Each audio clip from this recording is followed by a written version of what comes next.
الرجس وطهرهم تطهيرا.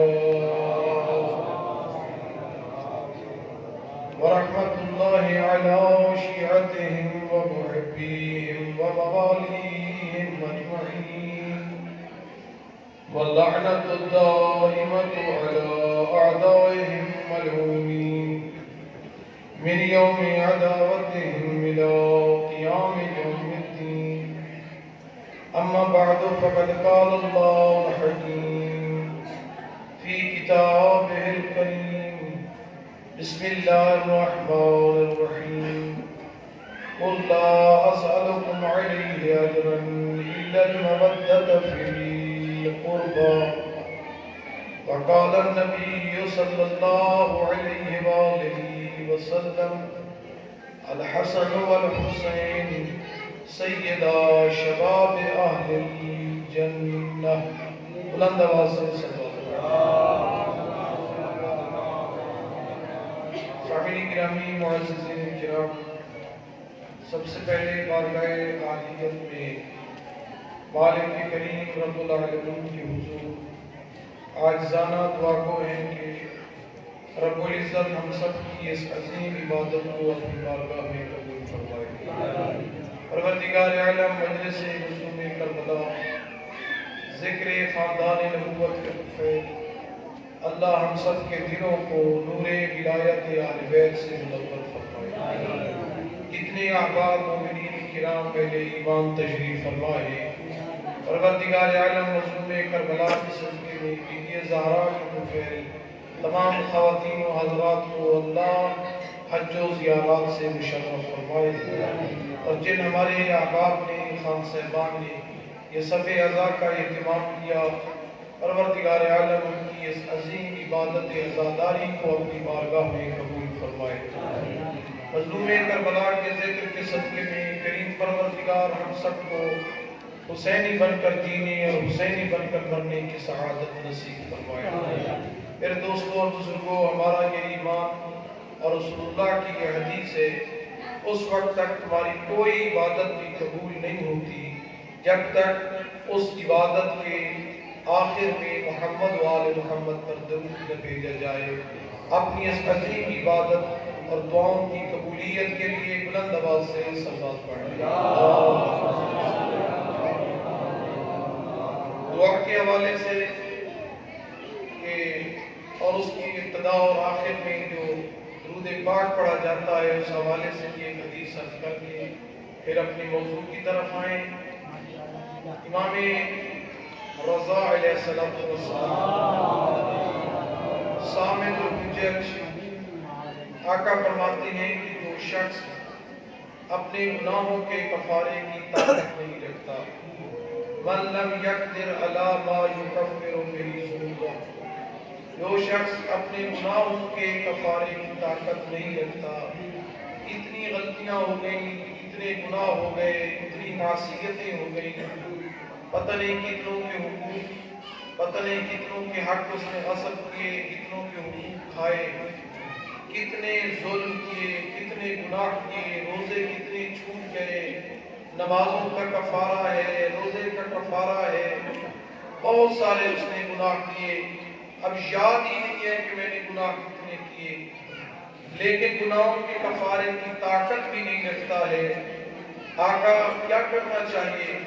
آقا فرماتے ہیں کہ اگر تم ایمان کی دولت سے سرشار ہو تو تمہیں مایوس نہیں ہونا چاہیے، اس لیے کہ تم مشکل کشا کے ماننے والے ہو، حیدر کرار کے چاہنے والے، خاندان نبوت کے ماننے والے ہو. اگر تم دروازہ اہل بیت پہ آ بھی گئے ہو اور پوچھ رہے ہو کہ آقا اس کا حل کیا ہے، گناہوں کے کفارے کی طاقت نہیں ہے، مال و دولت بھی نہیں ہے، ہمت و سکت نہیں ہے، بزرگ ہو چکا، کمزور ہو گیا ہوں، آقا کروں تو کیا کروں؟ مولا فرماتے ہیں کہ اگر تمہارے پاس کفارہ کی طاقت موجود نہیں ہے، فَلْيُكْسِرْ مِنَ الصَّلَاةِ عَلَى مُحَمَّدٍ وَآلِ مُحَمَّدٍ فَإِنَّهَا تَعْدِلُ الذُّنُوبَ حَدَبًا. گھبرانے کی بات نہیں ہے، دل کی گہرائیوں سے محمد و آل محمد پر درود بھیجتے جا، اللہ تیرے گناہ کو معاف کر دے گا. فَإِنَّهَا تحتم الذنوب حدما، یہ درود بھیجنا ایسے ہے کہ گویا کہ رب العالمین تیرے اس گناہ اور تیری اس غلطیوں کو تیرے نامہ اعمال سے محو کر دیتا ہے۔ محمد و آل محمد صلی اللہ۔ یہ تو تھی اس درود کی فضیلت اور عظمت۔ بھیجنے کا طریقہ کیا ہے؟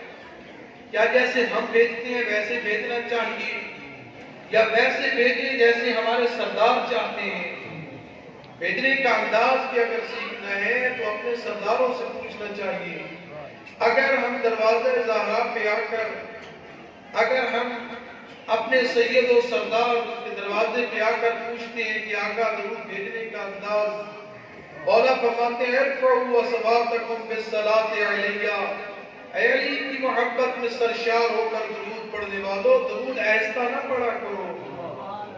آقا کیا وجہ ہے؟ فرمانے لگے آہستہ پڑھو گے ثواب پھر بھی ملے گا، بلند آواز سے پڑھو گے ثواب پھر بھی ملے گا، لیکن اگر بلند آواز سے پڑھو گے تو ایک فائدہ ہے جو آہستہ پڑھنے میں نہیں ہے۔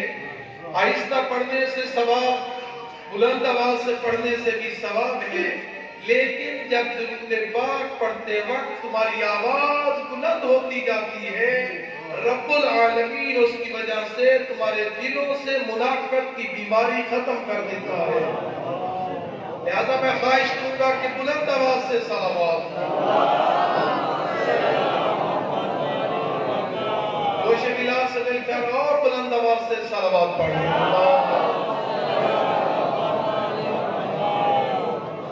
اس لیے کہ منافقت کی بیماری کا علاج ہے تو درود محمد و آل محمد اور بلند آواز سے۔ اور اللہ کے رسول نے کتنا عظیم فرمایا، یا علی حبو کا ایمان، اے علی تیری محبت ہی ایمان ہے، وبغضو کا کفر و نفاق، اے علی جس قلب میں تیرا بغض پایا جاتا ہے وہ صرف بغض بیماری نہیں ہے، حقیقت میں اس میں منافقت اور کفر پایا جاتا ہے۔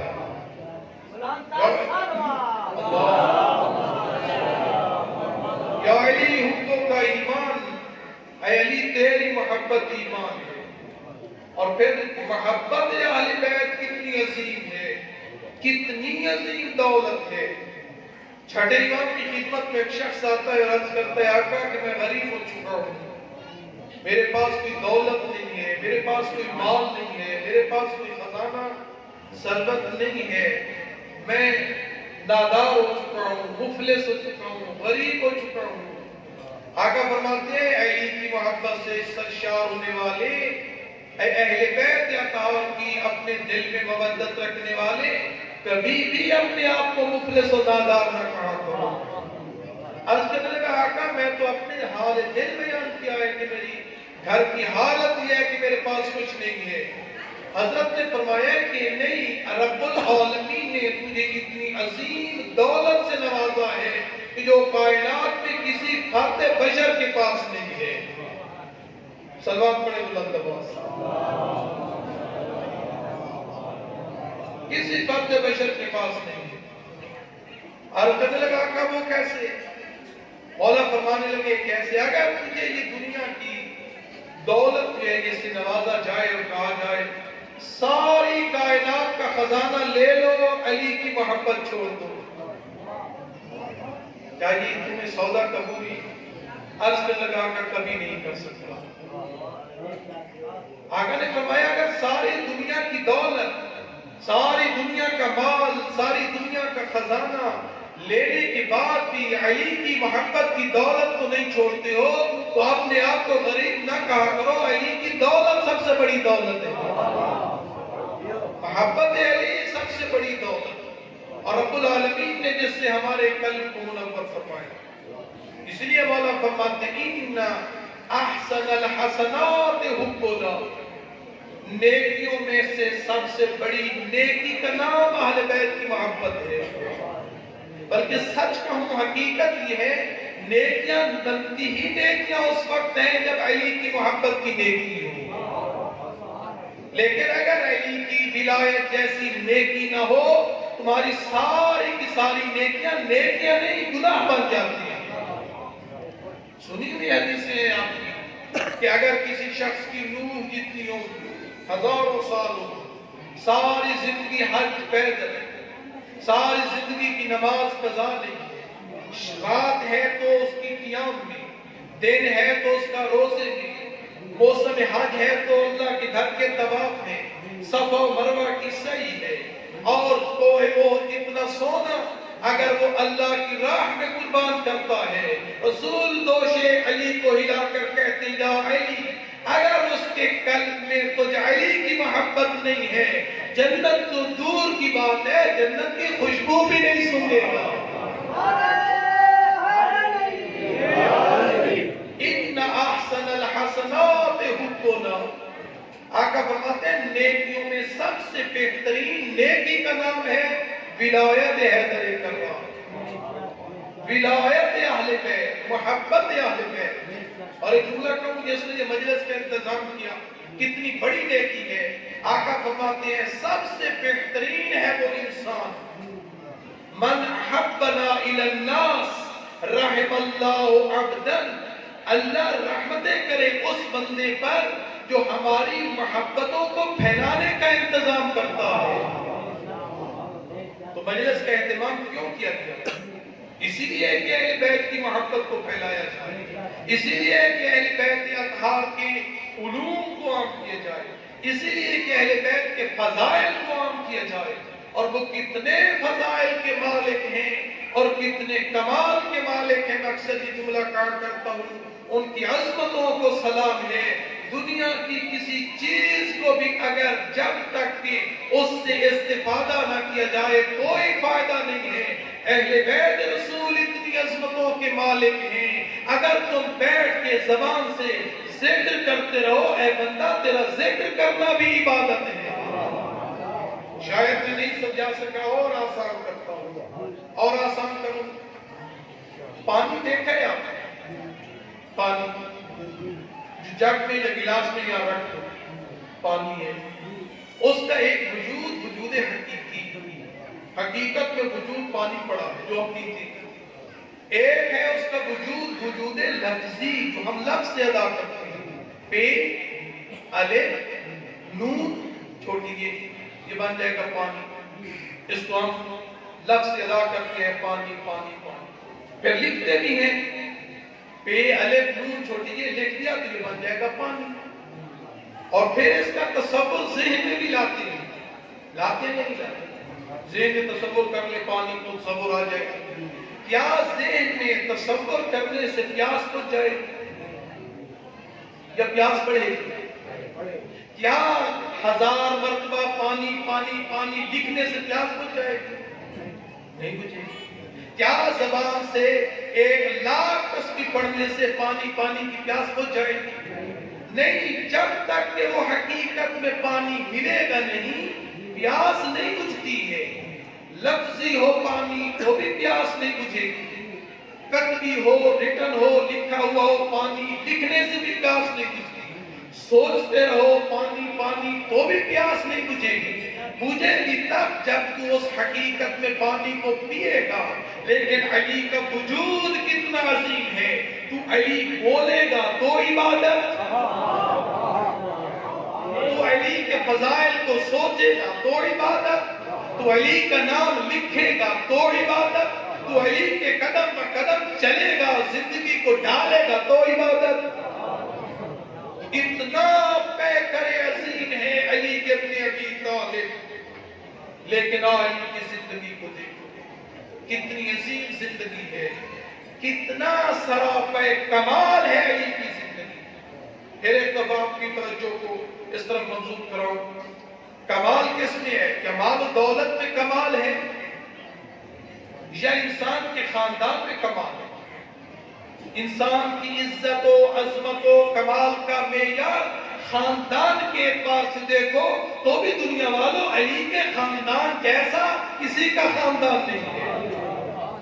اگر تم دولت و مال قدرت کے اعتبار سے دیکھو تو علی جیسا کوئی بڑا مالدار بھی نہیں ہے۔ امیر المؤمنین ہے علی، شاہ صوف الدین ہے علی، امام المتقین ہے علی۔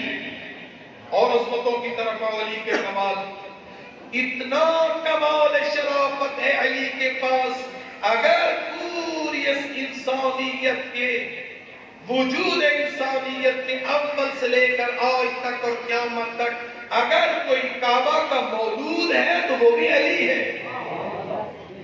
بتائیں کوئی اور مولود کعبہ ہے؟ مولود کعبہ ہے تو علی، حسنین کا بابا ہے تو علی، بطول سیدۃ النساء العالمین کا شوہر ہے تو علی، رسول کا بھائی ہے تو علی، دوش رسول پہ سوار ہو کر کعبے کو بتوں سے پاک کرنے والا ہے تو احد کے میدان میں وہ لڑنے والا جس کے بارے میں ملائکہ آسمان سے آ کر یہ قصیدہ گنگناتے ہیں، لا فتح الا علی، لا سیف الا ذوالفقار، اگر لا فتح اور صاحب سیف ہے تو علی ہے۔ یہ سارے کمالات علی کے۔ حسنین جیسے سرداروں کا بابا علی، بطول جیسی ہستی کا شوہر ہے تو علی، قسیم النار والجنہ ہے تو علی، ساقی حوض کوثر ہے تو علی، ہستیوں کا کمال۔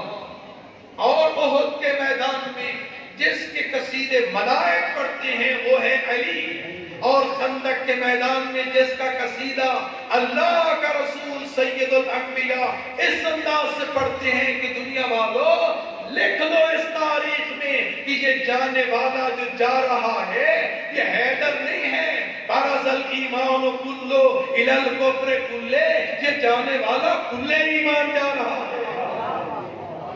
بس کلے ایمان کون؟ علی۔ کلے ایمان کون؟ علی۔ اور کرار کون؟ آؤ خیبر کے میدان میں رسول اللہ نے فرمایا لَأُوتِيَنَّ الرَّایَةَ غَدًا رَجُلًا كَرَّارًا، اے میرے اصحاب تم لڑتے لڑتے تھک گئے ہو، بیٹھ جاؤ، کل علم ملے گا اسے جو مرد میدان ہوگا۔ کرار ہے کون؟ علی۔ غیر فرار ہے کون؟ علی۔ رجل ہے کون؟ علی۔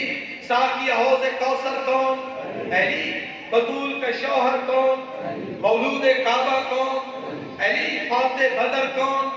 فاتح احد کون؟ فاتح خندق کون؟ حسنین کا بابا کون؟ یہ سارے کمالات علی میں موجود ہیں جو کائنات بشریت کے کسی فرد کے پاس نہیں ہے، لیکن علی کے کمال ہونے کے باوجود عظمت علی کو سلام ہے جو بارگاہ پروردگار میں جبین کو جھکا کر اپنی خاک اپنی پیشانی کو خاک پہ رکھ کر یہ دعا کرتے ہیں، الہی کفانی عزن ان اکون لک عبدا، اے اللہ میرے لیے یہی فخر کافی ہے کہ تو رب ہے میں تیرا بندہ ہوں۔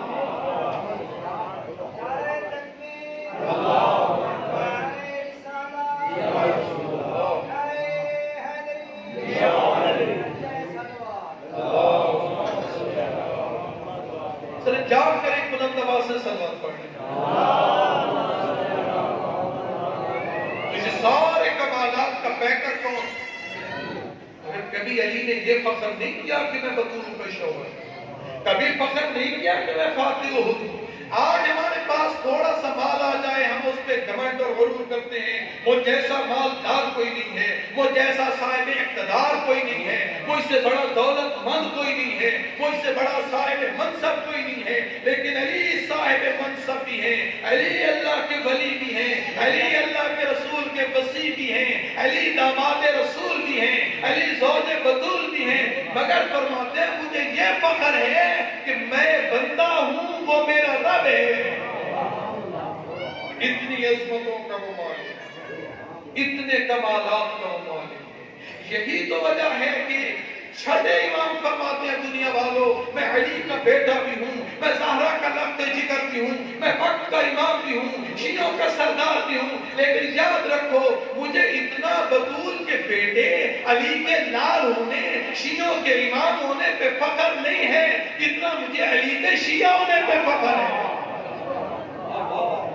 مجھے فخر ہے تو اس بات پہ کہ میں علی کا شیعہ ہوں، مجھے فخر ہے اس بات پہ کہ میں علی کا شیعہ ہوں۔ اور ہمیں بھی فخر ہے تو اس بات پہ کہ رب العالمین نے اس گھرانے میں پیدا کیا جہاں پہ اس کی توحید کا کلمہ بھی ہے، اس گھرانے میں پیدا کیا جہاں اس کے نبی کی نبوت کا چرچا بھی ہے، لیکن حمد و شکر ہے اس پروردگار کا اس بات پہ کہ اس رب العالمین نے ہمیں اس گھرانے میں پیدا کیا جہاں علی کی ولایت کا کلمہ ہے۔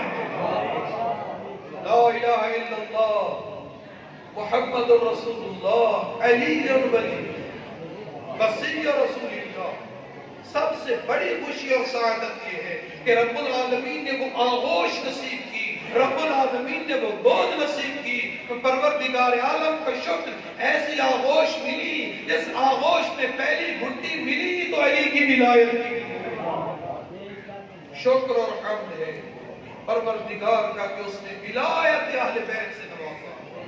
ساری نعمتیں ہیں پروردگار کی، زمین کا فرش ہے تو یہ پروردگار کی یہ نعمت ہے، آسمان کا نیلگون شامیانہ ہے تو یہ نعمت ہے، یہ ہوا اور فضا یہ ساری نعمتیں ہیں، اولاد نعمت ہے، لیکن سب سے بڑی نعمت ہے تو علی کی ولایت کی نعمت ہے۔ سب سے بڑی نعمت محبت اہل بیت کی یہ نعمت۔ اسی لیے آقا نے فرمایا احسن السیئات احسن الحسنات، سب سے بڑی نیکی کا نام ہے محبت اہل بیت۔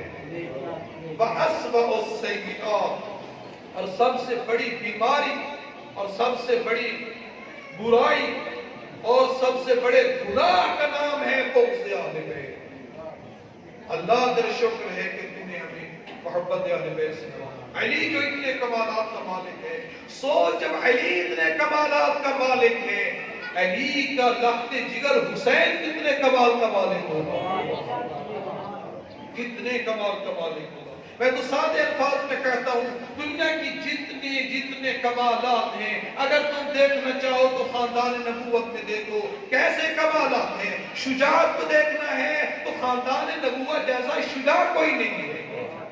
سخاوت کو دیکھیں، آؤ زہرا کا وہ لال، علی کا وہ لخت جگر، اس خاندان نبوت اور بالخصوص آغوش نبوت میں پروان چڑھنے والا، لعاب رسول کو پڑھ کر لعاب رسول کو چوس کر پروان چڑھنے والا حسن کتنا سخی ہے۔ سنو گے امیر شام آیا مدینے میں، امیر شام، اور اس نے آ کے وہاں پہ اپنے دروازے بیت المال کے کھولے اور مال تقسیم کرنا شروع کر دیا۔ سارا دن مال تقسیم ہوتا رہا، لیکن بطول کا بیٹا مال دینے کے لیے نہیں، ملنے بھی نہیں دیا۔ سارا دن تقسیم ہوتا رہا، یہ بلا بلا کے بھیجتا رہا آ جاؤ، مگر نہیں۔ زہرا کا لخت جگر یہ دنیا کو سمجھانا چاہتا، دنیا والوں مال کی دولت میں جانے والے اور ہوتے ہیں، مال کو ٹھکرانے والے اور ہوتے ہیں۔ ساری دنیا لیتی رہی، آخر مولا کو مجبور کیا گیا اور وہ تشریف لیا۔ شام کا وقت ہے، مولا آ گئے۔ اب امیر شام نے جو سوچا کہ حسن نے یہ سمجھا کہ امیر شام کا مال ختم ہو گیا ہوگا، اس نے اعلان کیا جتنا مال سارا دن لوگوں کو ملا ہے اتنا مال صرف حسن کو دے دیا جائے۔ سارا مال مجموعاً صبح سے لے کر شام تک جتنا مال لوگوں کو ملا سارا کا سارا اتنی مقدار میں مال اکیلے حسن کو دیا جائے۔ پہلا تو یہ سمجھانا چاہتا تھا دنیا والوں جتنی تمہاری قدر و قیمت ہے حسن کا معیار اس سے بھی بلند ہے۔ سارا مال حسن کی خدمت میں پیش کیا جائے۔ اب سنو گے حسن کی سخاوت، سنو گے سید مجتبی کی وہ سخاوت، سبت اکبر نواز رسول فرزند بطول، وہ فرزند بطول ہے جو آغوش زہرا میں آنے والا سب سے پہلا بیٹا ہے، اور اس کی عظمت سخاوت کی ہے۔ آقا نے آئے سلام کیا، اس نے مال کی وہ چابیاں دی، آقا یہ مال تمہارے لیے ہے۔ آقا نے کیا خیال ہے وہ چابیاں نہیں لی، لے لی۔ آقا نے وہ مال کو قبول کر لیا، لے لی، اترنے لگے۔ ادھر سے ایک نوکر و غلام بڑھا، آقا کے وہ نالین مبارک تھے ان کو درست کرنے لگ گیا۔ آقا کے جوتے تھے ان کو صحیح کرنے لگ گیا۔ آقا فرمانے لگے غلام تو نے میرے جوتے صحیح کیے، جا یہ سارے خزانے کی چابی میں تجھے دیتا ہوں۔ روک کر کے کہتے ہیں امیر شام اتنا مال تم ہمیں دیتے ہو، اتنا مال تم نوکروں کو دے دیا کرتے ہیں۔ قامت نفس نوکر کو دیکھ رہا، سخاوت اتنی ہے، شجاعت اتنی ہے۔ لیکن یہاں ایک اور جملہ بھی کہوں گا عزیزو، اگر ہم حسن کی سخاوت کا تذکرہ کرتے رہیں اور داد بھی دیتے رہیں اور ہمارے زندگیوں میں کنجوسیوں بخل کی بیماری ختم نہ ہو، ہمیں سخاوت پڑھنے کا کیا فائدہ ہوگا؟ لہذا اپنی زندگیوں کو تبدیل کریں، آؤ اپنے بخل و کنجوسی کو نکال کر اپنی زندگیوں کو حسن کی سخاوت کے مطابق ڈھالیں۔ میں آقا کی شجاعت کو بیان کروں اور خود بوجھ دے نہیں، اپنی زندگیوں کو چینج، اپنی زندگیوں کو تبدیل، اپنی زندگیوں کو سیرت معصومین کے تابع کریں۔ اس لیے کہ جتنا سردار بلند ہوتا ہے، نوکر کی ذمہ داری اپنے کردار کو بھی اسی طرح بلند ہو۔ اس لیے کہ جتنا سردار کی حیثیت بلند، نوکر کی حیثیت اسے مطابق ہو، اس کا کردار، اس کا اٹھنا، اس کی وضاحت سردار۔ اس لیے کہ اگر وہ اپنی وضاحت کو، اپنی چال ڈھال کو، اپنی روش و رفتار کو سردار کے مطابق نہیں ڈھالے گا تو اس میں بدنامی اس کی نہیں، سردار کی ہوگی۔ اگر نوکر ڈاکو ہو، بدنامی کس کی؟ اگر نوکر چور، بدنامی کس کی؟ سرداروں کی۔ ہم کس کے نوکر؟ ہمارا سردار کون؟ وہ سردار ہیں جو مجھے کہنے دیجئے، علی صرف اور صرف انسانوں کے سردار نہیں، علی بزم ملکوت کے بھی سردار ہیں، بزم اولیاء کے سردار ہیں علی، بزم اوصیاء کے سردار ہیں علی، بزم انبیاء کے سردار ہیں علی۔ علی جیسا اگر مولا علی جیسا سردار ہے، نوکروں سوچو ہمارا نوکری کا انداز کیسا ہونا چاہیے؟ دراز تو نہیں ہوتا۔ نوکری کا انداز سیکھنا ہے تو مالک اشتر سے سیکھنا۔ نوکری کا انداز مالک اشتر کا اتنا بلند ہے، اتنا پاکیزہ ہے مالک اشتر کی وہ غلامی و نوکری کا انداز۔ آقا فرماتے ہیں دنیا والوں، مجھے علی کی عظمت کو دیکھو کہ میں وسیع کس کا ہوں، میں داماد کس کا ہوں، میں اخی کس کا ہوں، میری عظمت کو سمجھو اور پھر نگاہ کرو۔ آقا فرماتے ہیں مالک اشتر میرے لیے ایسا ہے جیسے میں رسول اللہ کے لیے تھا۔ مالک اشتر، کمال و سلام مالک اشتر۔ علی آقا فرماتے ہیں کہ مالک اشتر، پھر آقا فرماتے ہیں اگر تم میرے غلام اور نوکروں کو دیکھنا چاہتے ہو، اے غلامی اور نوکری کی دعوت کرنے والے، نوکری کے ڈھنگ اور نوکری کا سلیقہ اگر سیکھنا ہے عمار ابن یاسر سے سیکھو، عمار کی زندگی سے سیکھو، میثم تمار کی زندگی سے سیکھو۔ میں اکثر یہ کہا کرتا ہوں، میثم تمار کا نہیں معلوم کہ قبیلہ کیا تھا، میثم تمار کا خاندان کیسا تھا، میثم تمار کا کاروبار کیسا تھا، میثم تمار کا نہیں پتا کہ وہ اس کی شکل و شمائل کیسی تھی۔ ہاں اس کا کردار اتنا بلند ہے، اس کی سیرت اتنی پاکیزہ ہے، اس کی غلامی کا طریقہ کار اتنا اچھا ہے۔ علی جیسا امام المتقین، علی جیسا امیر المؤمنین اپنے کوفہ کے مسند اقتدار کو چھوڑتے ہیں اور کوفہ کے بڑے بازار کو عبور کرنے کے بعد اگر کسی دکان پہ بیٹھتے ہیں، میثم تمار کی دکان ہے، کیوں آئے؟ خاندان کی بنیاد پہ نہیں، قبیلے کی بنیاد پہ نہیں، کہ میرے اور آپ کے نزدیک عزت کا معیار ہو سکتا ہے۔ علی سمجھانا چاہتے تھے دنیا والوں، میثم تمار کا کردار اتنا پاکیزہ، اتنا علمی کردار ہے۔ آقا آتے ہیں اور اس کی دکان پہ بیٹھ کر کھجورے بیچنے والے اس تمار میثم سے کہتے ہیں، میثم تم جاؤ زندگی کی اور کاموں کو انجام دو، تیری کھجورے بیچنے کے لیے میں حیدر کرات بیٹھا ہوں۔ لہذا مجھے کہنے دیجئے کردار کی بلندی یہ بنیاد ہے علی کی محبت۔ علی کی محبوب بننے کے لیے سب سے بڑا کردار کی بلندی چاہیے۔ بوزر بھی بشر، کمبر بھی بشر، انسان تھا ابن ملجم بھی، انسان کی قیمت کچھ بھی نہیں، کردار کی قیمت ہے۔ بشر ابن حضرمی کردار کی بلندی، ایک اس کا جوان بیٹا ہے اور وہ رہ کے بارڈر پہ اس کو روک لیا گیا، اور ادھر بشر کو پتہ چلا بشر کہاں ہے، وہ مولا مظلوم کربلا کے ساتھ کربلا میں موجود ہے. اس کو پتہ چلا کہ تیرے بچے کو وہاں روک دیا گیا اور اس کو قتل کر دیا جائے گا جب تک تو نہیں جاتا. کیا خبر سننے کے بعد بش اپنے پیارے بیٹے کی زندگی کے لیے کیا مظلوم کربلا کو چھوڑ کے چلا گیا؟ لوگ کہتے رہے مگر اس کا جواب یہ تھا بچہ کٹتا ہے تو کٹ جائے، میں زہرا کے بیٹے کا دروازہ نہیں چھوڑ سکتا. اس میں تمار کٹ گئے، بشر ابن حضرتی کٹ گئے، عمار ابن یاسر کٹ گئے، لیکن کٹتے رہے، علی کی ولایت کو نہیں چھوڑا. اس لیے کہ یہ تو راستہ ہی کٹنے کا ہے، یہ تو راستہ ہی اپنی جانوں کی قربان کرنے کا راستہ ہے. آقا ایک جگہ پہ فرماتے ہیں کہ پہاڑ کی بلندی کو دیکھو، پہاڑ کی بلندی سے جو چشمے جاری ہوتے ہیں وہ پھر نیچے کتنی تیزی سے آتے ہیں، پھر سیلاب بنتا ہے. آقا فرماتے ہیں ان پہاڑوں کی بلندیوں سے پانی کا بہنے والا وہ چشمہ اتنی تیزی و صورت سے نیچے نہیں آتا، اتنی صورت و تیزی سے مصائب ہم اہل بیت کے جانے والوں کی طرف آتے ہیں. مصائب ہی مصائب. یہاں دست و پا کٹیں گے، یہاں جان پر بنے گی. یہاں دست و پا کٹیں گے، یہاں جان پر بنے گی. یہ محبت علی ہے، کوئی دل لگی نہیں ہے، بس ایسے گزر جائے. یہ محبت علی ہے، کوئی دل لگی نہیں.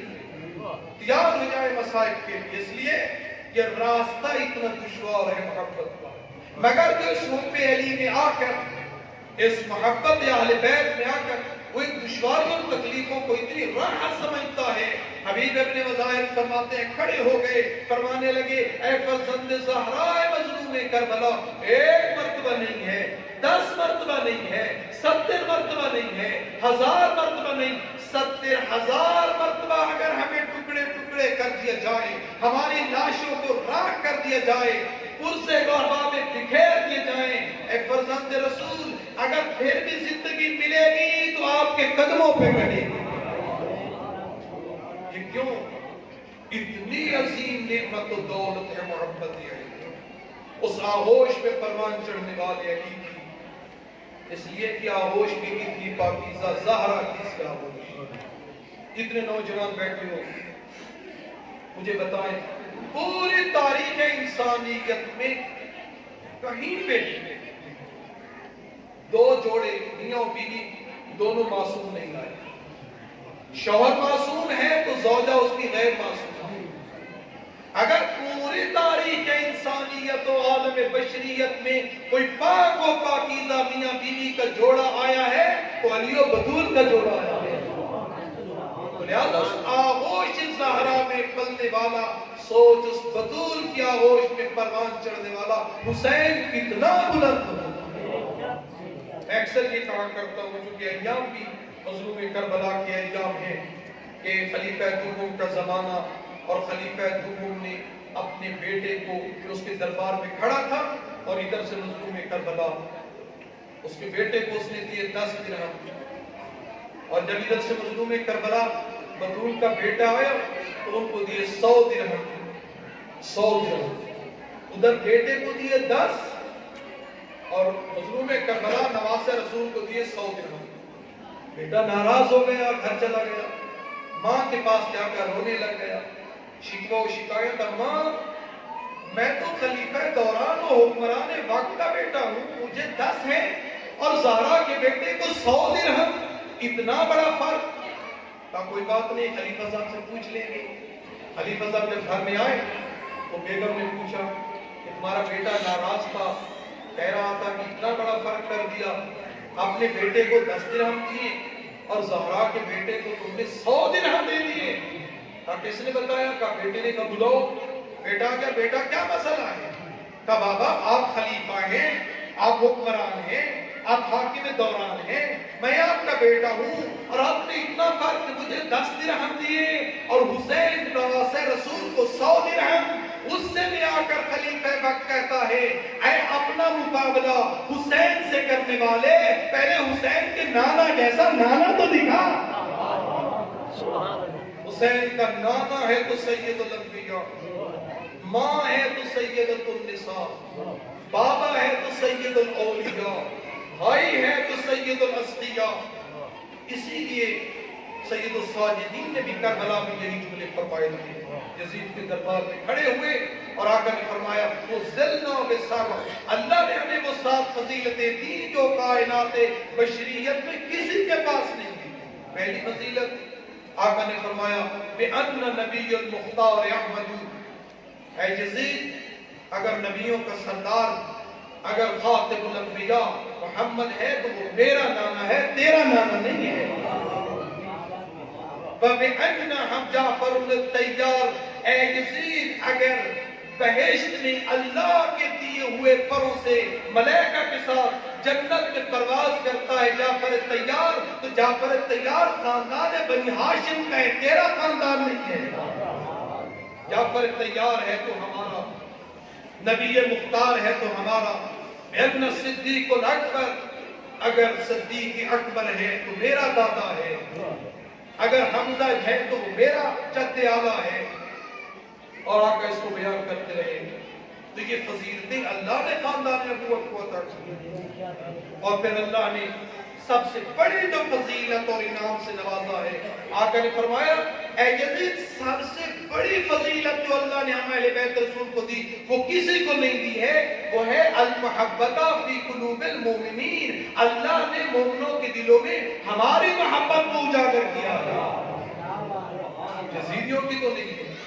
آج پوری کائنات عالم میں آپ اگر نگاہ کریں اور سلام کرتے اس مظلوم کربلا کو، حسین نے تھوڑے سے اس لمحے میں کتنا عظیم مارکے کو سر انجام دے دیا ہے، اتنا عظیم مارکہ ہے کہ آج بھی پوری کائنات میں نگاہ کر لیں، خواہ کوئی کافر ہے، خواہ وہ کوئی ہندو ہے، خواہ کوئی مشرک ہے، لیکن وہ اپنے بچوں کا نام کبھی یزید نہیں رکھتے۔ کسی کا نام ہے کافر بھی نام بچوں کا رکھتے نہیں، یزید، شبیر نے یزید کو گالی بنا ہے۔ آج کوئی رکھنے کو کیا کہ سب سے بڑا کمال ہے اور سب سے بڑا کارنامہ ہے حسین ابن علی، المحبت فی قلوب المؤمنین۔ اور رب العالمین نے بھی یہ وعدہ، کیا وعدہ سنو گے، اذا اراد اللہ بعبدہ خیرا، جب اللہ کسی بندے سے خیر کا ارادہ کرتا ہے، اے میرے بندے تو نے تہجد پڑھی، اے بندے تو نے صدقہ و خیرات کیے، پتہ نہیں تیرا کون سا کام مجھے پسند آ گیا، اللہ آواز دیتا ہے بندے تیری نیکی آ گئی پسند، میں تجھے اس کا عظیم بدلہ دینا چاہتا ہوں۔ آقا فرماتے ہیں جب اللہ کسی بندے کو اس کی نیکی کا عظیم بدلہ دینا چاہتا ہے تو اس کے دل میں حسین کی محبت آباد کر دیتا ہے۔ اذا اراد اللہ بعبدہ خیرا جعل فی قلبہ محبت الحسین، اللہ اس کے قلب میں حسین کی محبت، تو لہذا حسین کا ذکر عبادت، حسین کے فکر عبادت، حسین کی مجلس عبادت، حسین کی زیارت عبادت۔ مجلس حسین میں آپ بیٹھیں، ایک جملہ شروع ہے، مجلس حسین میں بیٹھنے والے عزاداروں کتنی بڑی عبادت ہے، کتنی عظیم عبادت ہے۔ ہو سکتا ہے نماز میں ریاکاری آ جائے، ہو سکتا ہے میرا ثواب گھٹ جائے، توجہ بڑھ جائے، لیکن جب تو مجلس حسین میں آتا ہے، آئے خطیب کو دیکھنے والے گھبرا نہیں، تیرا دیکھنا بھی عبادت ہے۔ کانوں سے سنا تیری سماعتوں کی عبادت، زبان سے بولا تیرا بولنا عبادت ہے، تیرا وجود جو پوری توجہ کے ساتھ مجلس حسین میں بیٹھا ہے، ملائک کو آواز آتی ہے اتر جاؤ زمین پر، جہاں حسین کے چاہنے والے بیٹھے ہیں ان کو اپنے ہاتھوں گھیرے میں لے لو، اس وقت تک واپس نہ آنا جب تک یہ منتشر نہیں ہو جاتے۔ اے اللہ جب تک یہ منتشر نہ ہوں ہماری کیا ڈیوٹی ہے؟ اے ملائک تمہاری ڈیوٹی ہے تم ان عزاداروں کے لیے استغفار کرتے ہیں۔ میرے اللہ حسین کے عزاداروں کی گناہ بخش دے، میرے اللہ ان کو بر بنا دے، میرے اللہ ان کی غلطیوں کو معاف کر دے۔ اتنی عظمت ہے ذکر حسین، مجلس حسین، زیارت حسین، فکر حسین، ماتم حسین۔ اس لیے امام خمینی نے فرمایا تھا کہ یہ ماتم حسین کے لٹنے والا ہاتھ مومنوں کے عزاداروں کے سینوں پہ نہیں، یزیدیت کے منہ پہ تماچا ہوتا ہے۔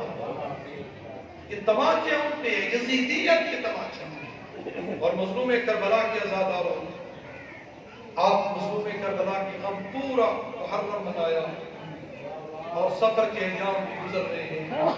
سفر کتنے دنوں کا مہمان رہ گیا؟ 2 دن. 2 دن کا مہمان سفر کا یہ مہینہ.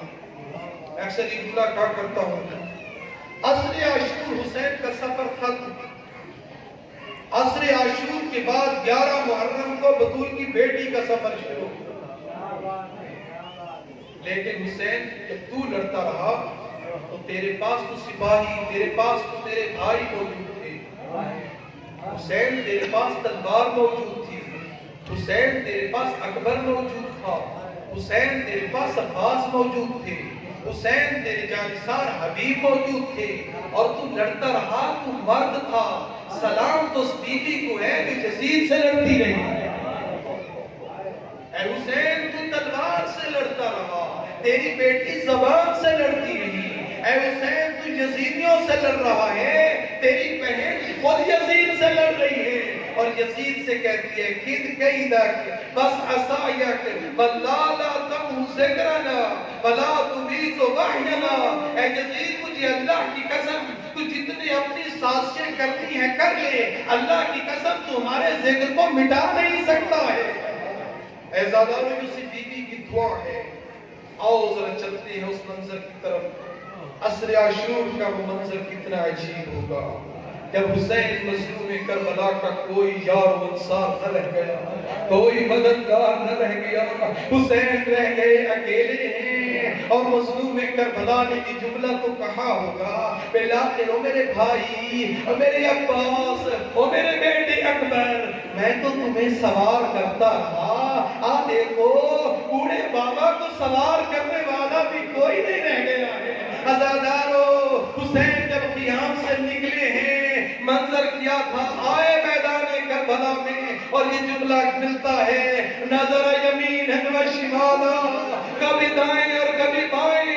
اور پھر آواز دی حل من ناصر ینصرنی، اور کوئی ہے میری مدد کرنے والا؟ کوئی نہ تھا. لیکن خیام سے کوہرام برپا ہے. بیویوں کی آواز آنے لگی واہ غربتا، ہائے میرا بھائی تو اتنا غریب ہو گیا. حسین اپنی بہنوں کے رونے کی آواز کو سن نہ سکے، اپنے ذوالجناح کو دوڑایا اور سواری کو لے آ کر خیام میں دیکھا. حالت ہے بیویوں نے حلقہ ڈالا ہے اور بیویوں نے آ کر اپنے بھائی کے دامن کو پکڑا ہے. عزاداروں سچ اور حق یہ ہے کچھ بچیاں تھیں جو کہتی تھی بابا ہمیں کہاں جلتے جا رہے ہو، ہمیں کس کے حوالے کر رہے ہو. بہنیں تھیں، ان کے جملے تھے بھائی ہمیں بتا اس نیلوا میں ہم کہاں جائیں گی. عزاداروں آقا نے فرمایا میری بہنوں میں تمہیں اللہ کے حوالے کرتا ہوں. اور نکلے ہیں. سنو گے شاعر نے کیا جملہ کہا، شبیر برآمد ہوئے یوں خیمے کے در سے، جس طرح نکلتا ہے جنازہ کسی گھر سے. واہ غربتا، واہ علیہ کی آوازیں تھی. نواز رسول نکلے ہیں. عزاداروں اکیلا مولا لڑتے رہے، زخموں سے بدن چور ہے، ہر طرف سے تیر لگے ہیں. اور آخری ودا کرنے کے لیے خیام میں آئے ہیں اور فرمانے لگے یا سکینہ، یا زینب، یا ام کلثوم، علیکم منی السلام. او میری بیٹی میرا آخری سلام ہو. عزاداروں مظلوم کربلا نکلے ہیں، ہزاروں کے لشکر ہے، اکیلا بطول کا وہ بیٹا ہے. لڑتا رہا لیکن پھر آواز آئی اے مسلمانوں تم کتنا لڑو گے. ہر طرف سے تیر پہ تیر چلنے لگے، تلواریں چمکنے لگی، نیزے برسنے لگے. اور بطول کا بیٹا خاک کربلا پہ آ گیا اور آواز دیتا ہے اے میرے اللہ میں تیری آواز پہ لبیک کے لیے آ گیا ہوں. ادھر سے آواز آتی ہے یا ایتھا النفس المطمئنہ ارجعی الی ربک راضیۃ مرضیہ. اے نفس مطمئنہ تو آ جا، حسین میں تجھ سے راضی ہوں، تو مجھ سے راضی ہے.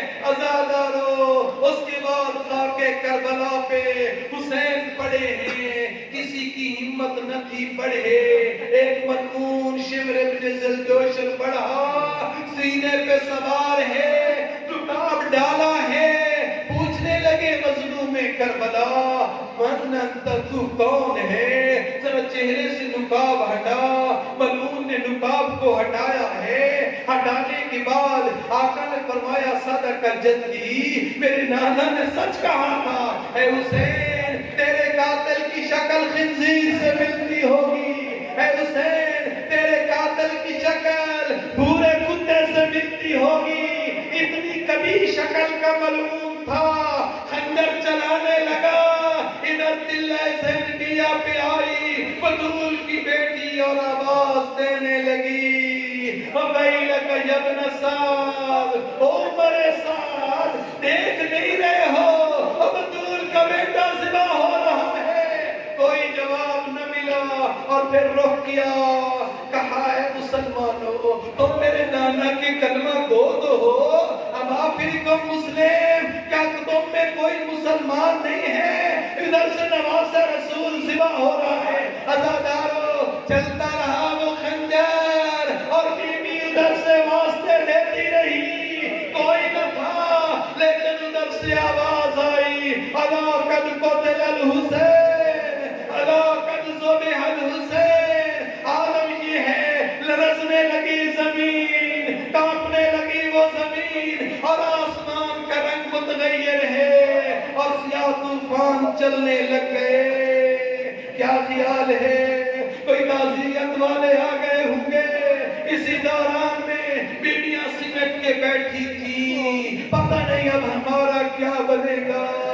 بچی بیٹھی تھی، کوئی آئے گا مجھے تسلی دے گا، مگر ادھر سے کمینہ کا دستہ آیا، اور بطول کی بیٹیاں کی چادریں چھیننے لگا، اور ادھر سے ایک ملعون آیا ہے، اور اس نے آ کر سکینہ جیسی یتیم کو تماچے مارنے لگا، اور بیوی کہتی ہے یا ابتا، اے میرے بابا، اور ادھر سے بڑھی بیوی جناب زینب عالیہ اور بھائی کی لاش پہ آئی اور فرمانے لگی یا جدہ صلی علیک ملائکۃ السما، او میرے نانا تیرے اوپر تو ملائک سلام بھیجتے ہیں، ھذا حسین مرمد بالطباع، اور یہ تیرا نواسا ہے جو خاک و خون میں لگتان ہے، اور جو ریت کا کفن پہنا ہے، مرکن طول اعضاء، جس کی اعضاء کو قطع کر دیا، عزادارو بس آخری جملہ ہے، کیا بنا وہ ذوالجناح کا، ذوالجناح یہ خبر لے کے خیام میں گیا ہوگا، اتنا ذوالجناح بڑھا، اس کا عالم یہ ہے، اس کی زین ڈھلی ہے، اس کے کٹے ہوئے ہیں لب، اور بڑھا بڑی آگے چھوٹی بچی، یتیم بچی نے اپنے بابا کی سواری کے گلے میں باہیں ڈالی، اور پوچھنے لگی او میرے بابا کی سواری بتا بتا، کیا میرے بابا کو پانی پلایا گیا تھا، یہ میرا بابا پیاسا ذبح ہو گیا، عزادارو حسین کی سواری ہے، اور بیویوں نے گھیرا ہے، اور ہر طرف